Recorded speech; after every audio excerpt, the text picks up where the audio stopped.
Hey friends, welcome back to the Pastor Talk podcast. Thank you for being with us as we continue through our series, Real People of the Faith. A little bit of a change of direction today. We look at one of the very few women in the Old Testament that gets her own book, her own story.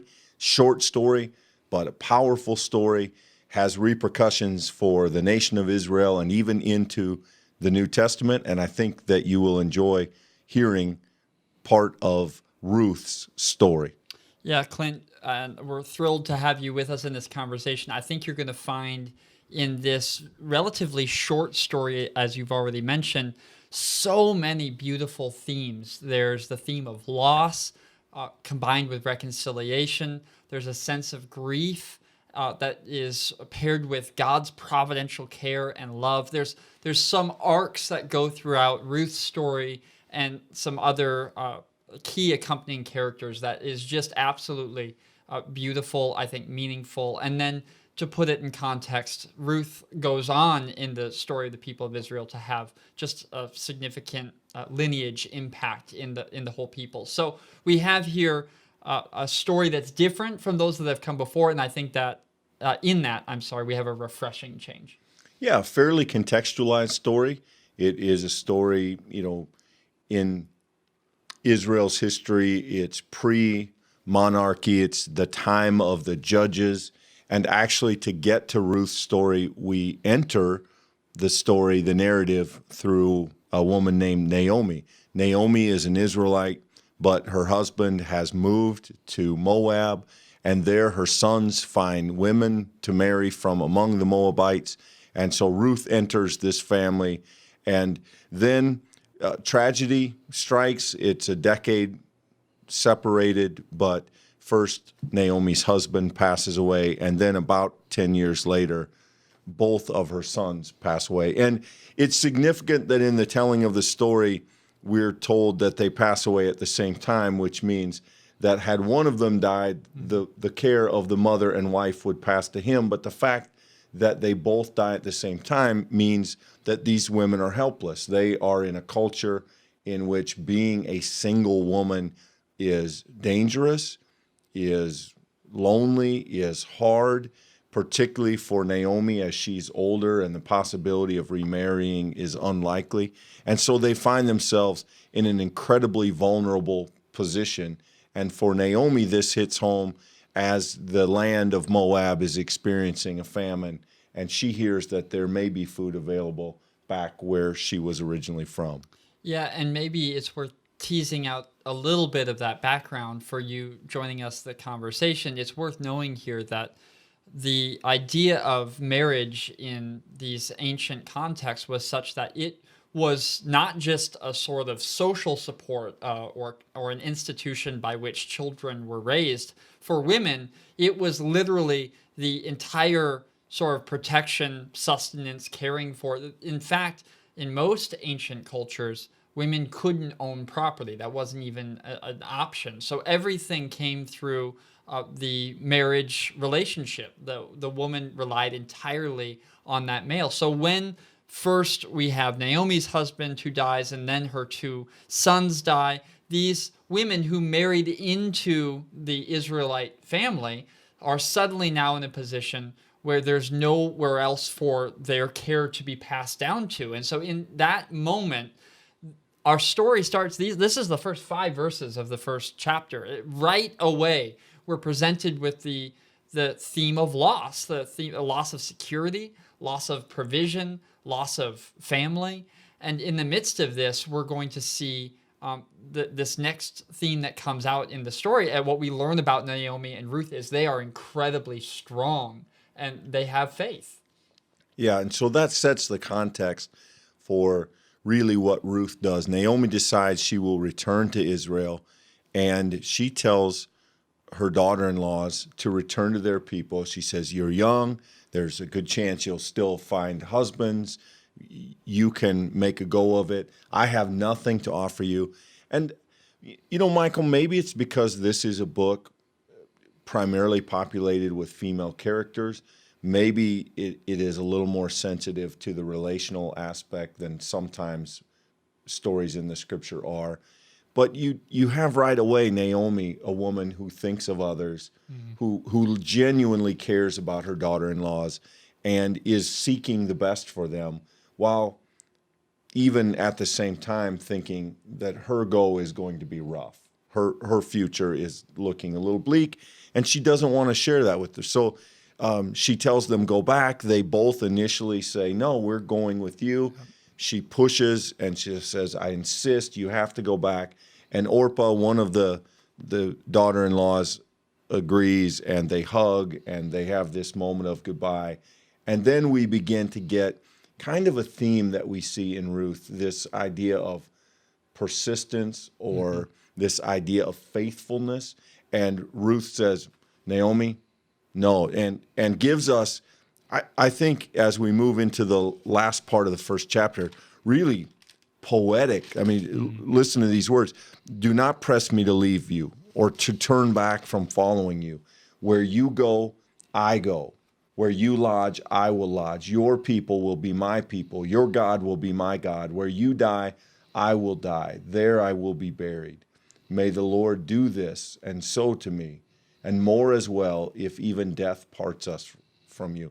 This is one of the outstanding speeches of commitment, of committal, and the fact that the Old Testament, which is not, well populated with strong women, puts this in the mouth of Ruth is phenomenal. It's a fantastic passage. Yeah, and it is really worth noting here, Clint, that this idea of returning is a phrase that comes up over and over again the early part of the story. And I think it's significant here because there's this overarching question of what does Naomi and what does Ruth have to return to, really? Right? There's this, you should return to your mother's house. You might be able to find a husband there, is what Naomi tells to Ruth. And Ruth then really commits herself to Naomi's return to Israel. She says, no matter what happens, I'm committed to be with you. And that kind of raw, persistent commitment is a significant fixture of these two characters, that they over and over again persist. And I think it's a beautiful reminder here in the Old Testament that fundamentally, as we seek to commit ourselves to God's way, that God makes a way for us. Yeah, and I think we see here lots of wonderful interchange between these two women. This idea that I'm all the way in. Naomi, you're my family, you're my mother, I'm with you. And so they set their face toward Bethlehem. Interestingly enough, in the time of famine, Bethlehem means the house of bread. Right. And so they return to Bethlehem. And along the way, this is also a sad story. Naomi, as a character, has experienced a significant amount of grief. She's lost a husband, 2 sons within the span of 10 years. She has an uncertain future. And she says here, call me Mara. The Almighty has dealt bitterly with me. Naomi, the name, means sweet or pleasant. And the word Mara in Hebrew is bitter. So she says, I've had a name change. And again, this is fascinating, I think, Michael, because we often see characters' names change in the Old Testament. But in nearly every instance, in fact, in every instance that I can think of, it's God that bestows the change of name, and it's for the better. It's a step up. And here, Naomi, for herself, says, don't call me pleasant anymore. Call me bitter, because life has been bitter. I used to have fullness, and now I have emptiness. And again, maybe it's the idea that the author of this story, or that Ruth's story, just lends itself well to this kind of emotion. But there's a heaviness here that even as Naomi returns home, it is with a lot of darkness and shadow that she makes the transition. Yeah, it's interesting, Clint, to put this book in conversation with some of these other Old Testament books that have some of these dark themes. very distant in time that they were written. But like something like Job, this book has an entirely different culture. And I think it does help us connect to Ruth and Naomi, because right from the start, Naomi encounters just heart-rending difficulty. Just some of life's most difficult circumstances comes right within the first few verses. And here we see near the end of chapter 1 that she's not disavowed the God of Israel. She's already talking about the Lord has dealt harshly with me. She's not put away the God of Israel while she was in Moab. She is just owning this experience of heartbrokenness, of the emptiness that comes when these things have been taken away.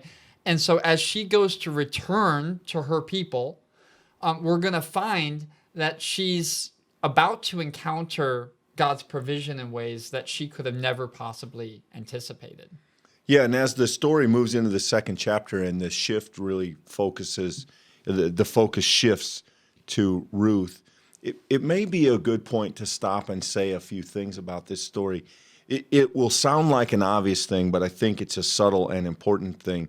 It helps if we understand this really is a story about women. In other words, it is probably important that we not try to paint women of the Old Testament with the same brush that we paint men of the Old Testament. So the Jacob story, for instance, has a very different feel than the story of women who are vulnerable, who don't have agency over their own life in some instances. And so the story of Ruth has long been treasured among female interpreters and theologians as a story of women who rise to the moment of their challenge. And Ruth and Naomi don't give up easily, and they have to make their way now in this world. And it's important that we remember they do so as women, as two women without a lot of help. And so as we move into the story, I think it's a good reminder that part of what we see in this story, we see through a kind of subtle lens. We do, and I do think another maybe helpful point here very quickly, Clint, is this idea that returning to Israel for Ruth is tantamount to taking on a new religion. And we may miss that if we just come to the text, but in verse 15 of chapter 1, Naomi is saying, see, your sister-in-law, she's gone back to her people and to her gods. Return after her. Go with her. When Ruth goes back to her people, Naomi conceives she's going back to the gods that she began with. When she married into Naomi's family, she sort of took on the god of the family by nature of marriage. But it wasn't assumed that Ruth had owned that faith herself. When Ruth sets her face to go with Naomi, it is her disavowing those gods of her family. It's to say that the God that you worship will be the God that I will worship. And so this return for Naomi, what is a return back to home, to the worship of God in her own place with her own people, it is for Ruth really going to a new place with new people and in many ways a conversion to a new faith. Yeah. And the other thing I think we see in this story, Ruth is a hard worker. We're going to be told right away in chapter 2. Mm-hmm. She sets herself to the task. She goes and works fields, gleaning. So just very quickly, the law of the Old Testament demanded that farmers not pick their fields clean, but that they leave some things out there for the poor and the needy. And this wouldn't have been uncommon for people to wander through the fields, taking some of what they could find. And Ruth is willing to do that. She does that. She works hard. But in honest appraisal of the story, Michael, we have to admit that even though there are strong women in this narrative, their future will be secured in finding a man. Mm-hmm. And we might wish it had told a different story. We might be grateful that that's no longer the only story available to women. But in this story, that is their task. If their future is going to have a long-term security, they're going to need a male presence in that story. They need a man to help them. And that particular man comes into the story as part of that work. Ruth is out in the field, she's gleaning these things, and this turns out to be a field owned by this man, Boaz, who becomes a significant character in both of their stories. Yeah, and again, a God-fearing man. He's left things in the field as he is supposed to. He takes notice of Ruth. He asks about her. He tells his hands to be good to her, give her some extra, send her with extra stuff. He looks out for her. He engages her. He finds out who she is. There's some family connection between Boaz and Naomi that is never entirely clear in the story, but they're called kinspeople, kinsman, kinswoman. And so Boaz takes this kind of interest in Ruth. Both, I think we have to say in the story, both generally in being a good guy, but specifically she catches his eye. I mean, I think that's the clear implication of the text here. She turns his head. He orders his servants, the people working the field, he says to be good to her, and she can go drink from the vessels of water that they pull out of the well. He's going out of his way to try to make her life easier, for her work to be less strenuous. He, in fact, gives her some bread and lets her dip it right there in the condiments at the table, right? So fundamentally, yes, he takes special note of this particular woman. Surely there were many others in the field, but he singles her out, and he makes sure that everyone knows you're to be good to Ruth. Yeah. And so there's an interesting aspect of the story that kind of enters in here, Michael. And at this point, really, maybe from mid-chapter 2 on through the end of the story, that this has an element of courtship to it. Right. It's not manipulation, but again, Naomi and Ruth respond to the opportunity that Boaz presents. Ruth comes back. She tells Naomi, I've been working this field. This man was nice to me. And Naomi says, well, yeah, I know, Boaz. We were told early, I don't know if we mentioned it, it was told early in the second chapter that he was wealthy. He has, resources. And so now Naomi, in a way that you sort of think of as a mom / mother-in-law, she begins to say, well, I've got an idea, Ruth. Maybe we can make this work to your advantage and mostly to Ruth's advantage, although that won't hurt Naomi. And they hatch a plan. Right. In fact, those exact words, my daughter, I need to seek some security for you so that it may be well with you. And so the idea is we're going to go to the threshing floor, and we're going to put on some good clothes. You're going to go down there when he's done eating, when he's done drinking. You're going to go and uncover his feet, which is an interesting note in the story, Clint, and gets lots of press. Yeah, so this story is one of those that you could read and maybe not catch some of the nuance in it. There's a little bit of risque in this story. First of all, women didn't go to the threshing floor. Second of all, she says after he's done eating and drinking, probably emphasis on drinking, but when he's satisfied, and when he lies down, go to the place and uncover his feet. Now, in Hebrew, this is a phrase that can be open to interpretation and can mean more than his toes, right? His feet. This can be a suggestive phrase, and many have suggested that it be read that way.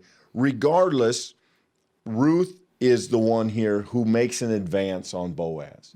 And as such, again, she is a character of strength, of assertiveness. She finds a way to secure this potential future. And it goes well. Boaz is impressed. He says, there are younger men, but if you'll have me, I'll have you. And then he kind of sneaks her off in the morning because she's not really supposed to be there.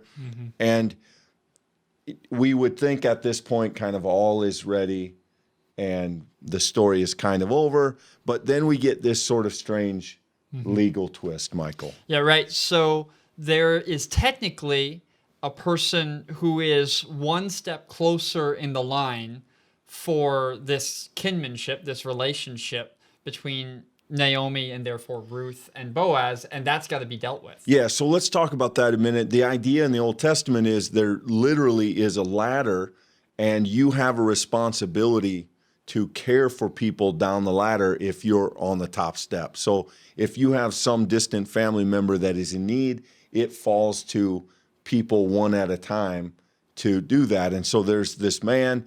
He really would have first claim if somebody should bring Naomi and Ruth into the fold. It's not clear legally speaking that he would have to marry Ruth, but in the context of the story, that's very strongly suggested. And so Boaz goes to him and says, hey, do you want to take care of Naomi? He says, yeah, I do that. And he says, well, that means Ruth too. And he says, look, I can't do that. Doesn't explain why. He just says, I wouldn't be able to do that without damaging my own inheritance, whatever that means. And Boaz says, no problem. I will do it, which is what he, I think, hoped for all along. And at that point, Ruth and Naomi become part of the household of Boaz. Ruth and Boaz are married, and the next step in that is that the Lord blesses them and they have a child. Yeah, this is a significant turn towards the end of the story. This transaction happens. Boaz takes responsibility and says, I'm going to take care of Naomi. I'm going to take Ruth as my own. And this is what the elders who are witnessing that say. They say, we are witnesses. May the Lord make the woman who is coming into your house like Rachel and Leah, who together built up the house of Israel. And may you have children, bestow a name in Bethlehem. Clint, it's not on accident that the story that follows is, in fact, the Lord does bless this couple, and Ruth conceives, and she becomes, down the lineage, the great-great-grandmother of, down the line of David, and she makes her name all the way in the lineage of Jesus himself in the New Testament. Absolutely. And again, we have this reference to strong women, Rachel, Leah, and pairing them with the future of Israel. And in this case, King David, the most celebrated of the monarchs. And on into the New Testament, you will find Ruth's name, though she's not an Israelite, you will find her name in the lineage of Jesus. And that's a remarkable story. And is really kind of a happy ending. But I think it's important, Michael, that turn toward the future of Israel is important because it makes this more than a personal story. It certainly becomes more than just a story about Ruth, this girl who helped her mother-in-law. It becomes a story about a woman who has all these wonderful traits, and in the midst of being blessed partly by her own engineering and partly by the goodness of those around her and under the heading of God, secures her place in the future of not only Israel but the Messiah. Yeah, she does. And there's a real theme in this story of asking whose people are your people, right? I mean, that comes up all over. Is Ruth part of the people of Israel? No, she came from a different people group. Naomi's returning to her people, but she had left those people. So when she returns, what is she really coming back as? And then you have this question of who's going to take responsibilities for these women? And there's this debate at the gate of the temple, and Boaz ultimately says, "Well, I'm going to. They're gonna come back into my family." And Clint, I think you have to continue reframing this outward until you see that fundamentally there's also themes about Israel here, right? I mean, in the time of the judges, we know the story of the judges is one in which the people hear the word of God, they reform, they do well, then they forget, they start sinning, God brings judgment. this story is framed as happening in this time frame, and these speak to each other. That the people of Israel are always in this process of forgetting, of sinning, of leaving, of returning, and yet God, by God's mercy and grace, is always standing, waiting, like Boaz, to step in the gap and to accept. Even when the Israelites come in and they make this advance to God. They come and they actively confess their sin. When Ruth comes and makes that initial sort of beginning to the conversation about, hey, what about me, right? Boaz responds positively. So does God to the people of Israel. It's a reminder, I think, that grace extends far beyond the boundaries that we put up for grace, and that's good news. Yeah, one of the things that I appreciate about this story is it's very ordinary. There's no burning bush moment. Right. There's no calling. There's no I'll make of you a great people. There are some women trying to navigate very real difficulties in their life to the best of their ability to use their gifts, their tenacity, their work ethic, their wisdom, possibly even their beauty, however they can find a way forward. They're doing what women of their day and people of their day would have done. And somehow that story becomes overlaid and intertwined with the story of God's people. Mm-hmm. This very random story, which begins disconnected to everything, becomes a central theme of the monarchy of Israel and ultimately of Jesus himself. It's a fascinating look at the ways in which God uses, in this case, very average people to do some amazing work. One of the frames we've been bringing into most of our conversations is this idea of what did the character get right and where did they miss it? I'm curious, Clint, where would you start with what does Ruth get right? So I went to seminary in the early 90s, Michael, and I suspect this is still true, but those who would claim themselves feminist theologians, they saw a lot in Ruth to be celebrated, and rightly so. She is a strong character. She's a faithful character. She not only says that she loves her mother-in-law, she takes this pledge. She cares for her. She relocates. She takes initiative. She follows through. She secures a path and a future that would not have been open to them without her tenacity, without her abilities. And so, I mean, what does she get right? I would argue just about everything. Yeah. I think maybe a harder question would be what she gets wrong. I don't know if there's anything in the story that you point at and say that the story is trying to tell us that she missed something. Right. Yeah. As you look at this story, you see it start with a very similar theme in the Old Testament. Lots of characters in the Old Testament, their story starts with some major turn of adversity. You find that in lots of places. In lots of those stories, you'll find characters who either doubt God and take things into their own hands, or they maybe actively sort of go forward and they try to do things on their own.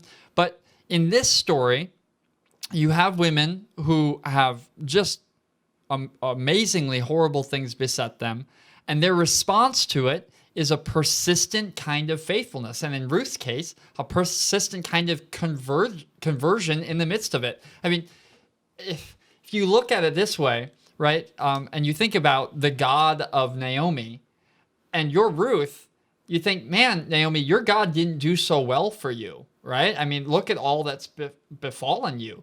And yet Ruth's commitment to the God of Naomi and therefore the God of Israel, which becomes this commitment to be engrafted into the family of God. This is very much a story of an immigrant coming into a new family. I mean, in the ancient world, this kind of stuff is unheard of. You might marry into a place, but she's really adopting the identity of an Israelite. And in doing so, she becomes part of God's plan. You know, I think we see in that an invitation to all of us. I mean, fundamentally, in the New Testament, we find this as well, that we are all invited in Acts and beyond to become part of God's people. That actually Ruth becomes a forebearer, a premonition of what God's plan is for the whole world. That all of us Ruths are invited into this story, even if we didn't start in the original story. Yeah, and another thing that I appreciate about this story, Michael, and it may sound strange for a pastor to say this, but there are parts of the Old Testament and the New Testament where the will of God and the Word of God is writ large. It is easy to follow. Characters are given explicit instructions of what to do, and they're given miraculous help. And then there are these kind of stories where it seems that God is present in that people are seeking to be faithful, but God is not present as a character. God isn't here.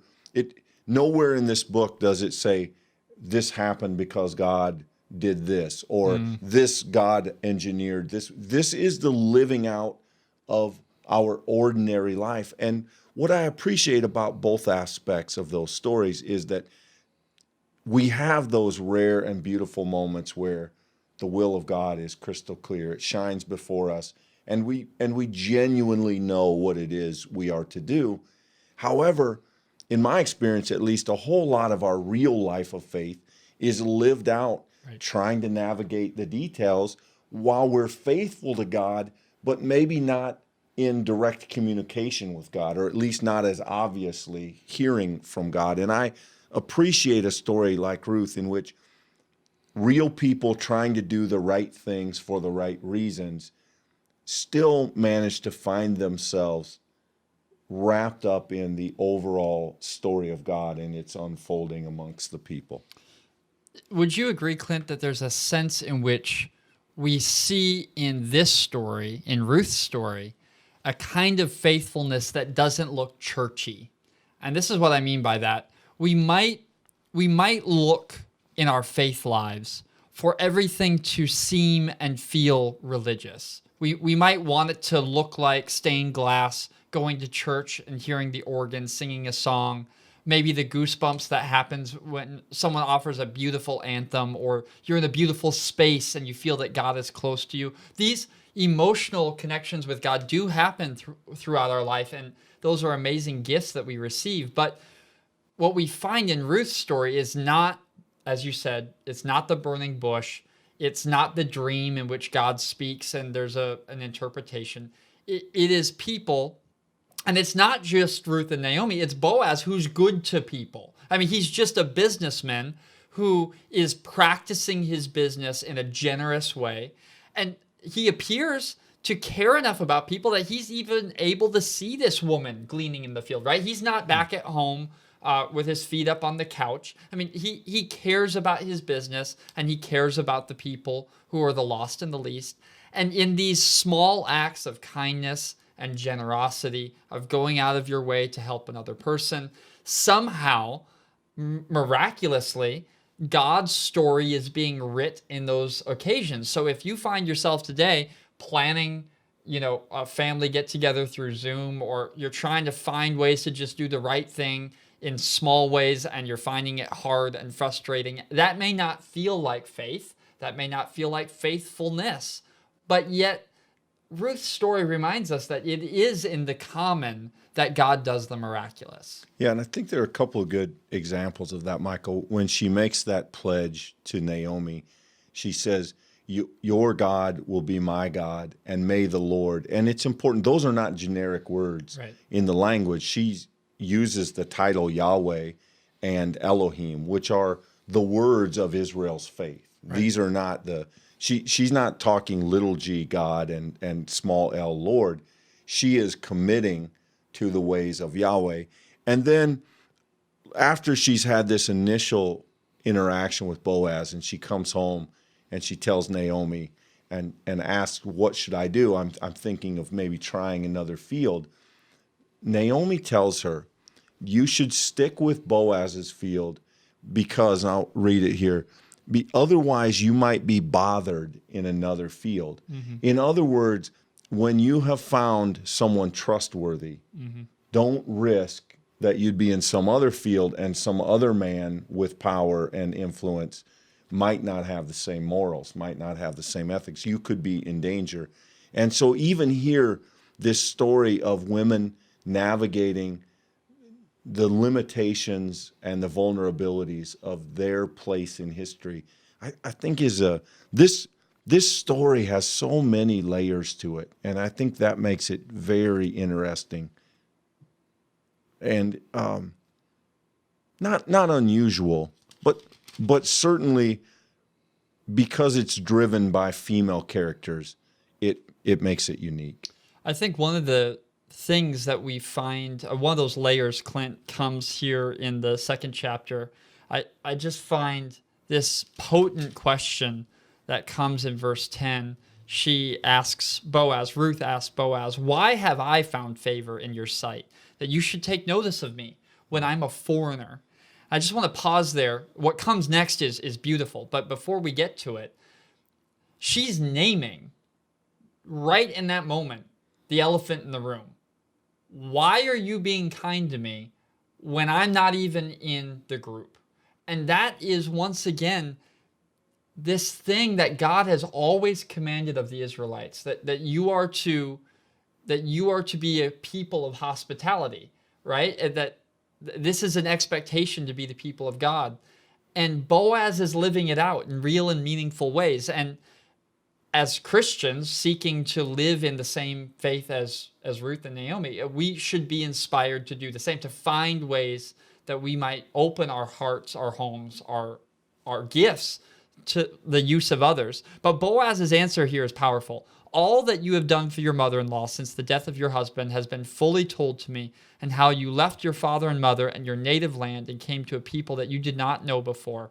May the Lord reward you for your deeds, and may you have a full reward from the Lord, the God of Israel, under whose wings you have come for refuge."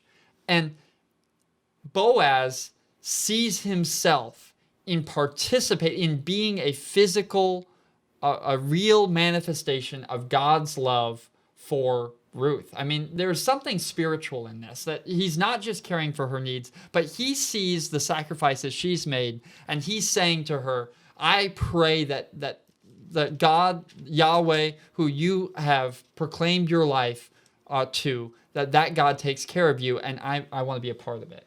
Yeah, it's interesting. There is a lot of blessing language. For only 4 chapters, there's a lot of blessing language in this book.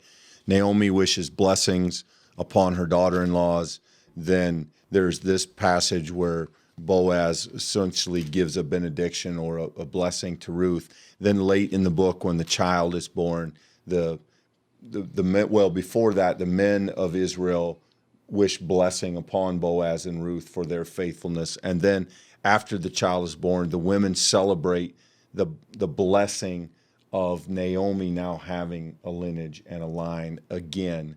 And there is this wonderful interplay, I think, between starting the story with hardship and then these moments of blessing that culminate at the end into a new future, a secure future, a new possibility. In fact, a future that at this point the characters couldn't dream of, that their progeny will one day be royalty, will sit on the throne of Israel. At this point, there's not even a throne of Israel. And the movement between difficulty and vulnerability and blessing and future is really well done in this text. Wouldn't you also say there's an interplay between powerlessness and protection? Sure. Right? There's a sense in which these characters are moving from a place of extreme vulnerability to a place of safety, and there are many steps in the journey where that safety is not clear. Yeah, and maybe that's a good place to kind of try to wrap up, Michael. I mean, maybe the challenge of this text is for those of us who are vulnerable, to be a word of encouragement and a word of hope. And for those of us who have some ability to make the lives of others better, a challenge to do so, to live out that faithfulness in regard to how we care for others. And And by doing so, open the possibility of a thing that God wants to do by our what seem like small and average kind of kindnesses, of acts of faithfulness. That's exactly what came to mind, Clint. Do not forsake the small. Is that fundamentally it's our human ideas that convince us that helping that one person isn't going to solve all the world's problems. Boaz didn't solve the problem of poverty of all the other people working in his field that day. But Boaz's willingness to reach out to this foreigner, to this woman, to this person who was in an extremely vulnerable place, to treat her with kindness and love, that you could almost call that a civic act, right? I mean, it's an expression of his faith in the God of Israel, but he's just practicing civility. And in doing that in this case, unbeknownst to him, he is participating in, nay, he is in some human way creating a new way for God to act in the world, for God's kingdom to be brought to bear, in Jesus's language. And I just think that for each and every one of us, waking up this day with today's challenges, with the stuff that feels common and the stuff that feels uncommon, maybe even too difficult to bear, wherever you are in your journey of life and faith this day, the God who goes with you on this journey is capable of carrying you through any of it. And the people who meet you and the people that you are able to help are all key components in that beautiful mosaic that's being made outside of our ability to see. Yeah, maybe what we take away is that our acts of faithfulness are often not found in the spectacular but the average, and that the work of God often meets us there rather than calling us to the incredible accomplishment, meeting us instead in the simple acts of trying to be faithful. Friends, I hope you've heard in our conversation affection for Naomi, for Ruth, for Boaz, for this entire story. This is an amazing gift to the church that we continue to receive and hear and be reminded of their story and their faithfulness, their trust in God. As we continue on these stories of these real people of faith, we hope that you are encouraged. Of course, we hope you learn something about a character who's in the Bible, but even more so, we hope that that character can connect with you and that you can see in that person an invitation to live this day with a new kind of faith and commitment to the God who lives and works amongst us. Absolutely. Thank you for listening. Be blessed, be a blessing, and we will be back again with you soon. Before we do that, we'd love for you to share this video wherever you're at. If you're on Facebook, hit that share button so that others see it. If you're listening as a podcast, give it some stars. That would be helpful. We would love for you to subscribe to the email blast that goes out if you want to know when new episodes go out. All of that can be found on our website. But we just want to make sure that you and your friends know where to find the conversations. Thanks, everybody.